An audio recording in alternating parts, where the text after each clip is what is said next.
Step back in time at the historic Sahuaro Ranch, one of the 13 best things to do in Glendale, Arizona.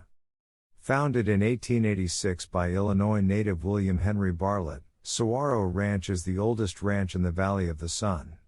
Listed in the National Register of Historic Places, Sahuaro Ranch is just north of downtown Glendale. The 17-acre property features 17 ranch buildings as well as a lush rose garden, which guests can tour year-round.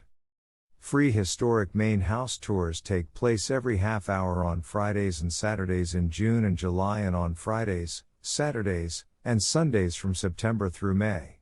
While on the tour, guests will learn what Arizona ranch life was like for families living there from the late 1800s through the 1930s. Additionally, many special events are also held at the Sahuaro Ranch throughout the year, including the popular antique tractor and engine show each February.